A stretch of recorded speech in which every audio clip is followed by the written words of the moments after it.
क्या आपने कभी सोचा है कि पाकिस्तानी 28 मई को इतने फखर से क्यों मनाते हैं?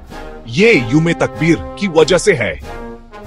इस दिन 1998 में पाकिस्तान दुनिया की 7वीं और पहली इस्लामी रियासत बना जिसके पास आतमी ताकत थी। बलोचिस्तान के रास्को पहाड़ों में कामयाब तजुर्बों ने हमारी कौम की खुद मुख्तारी और हिफाजत के लिए मजबूत अज़्म का इज़हार किया। जुल्फिकार अली भुट्टो का ख्याल याद है और डॉक्टर अब्दुल कदीर खान की सच्ची लगन और वजीर आज़म नवाज शरीफ की हिम्मत को भी न भूलें, जिन्होंने धमाके करने का बड़ा फैसला किया। आज हम अपने साइंसदानों, अपनी फौज और हर पाकिस्तानी को सलाम पेश करते हैं जो एक साथ खड़े थे। वजीर आज़म शहबाज शरीफ का 2025 का पैगाम हमें याद दिलाता है कि यूम तकबीर के जज्बे को अपनी कौम को एक मजबूत मेशत बनाने में इस्तेमाल करें।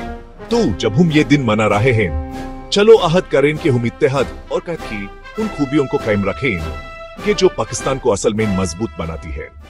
यूम तकबीर मुबारक।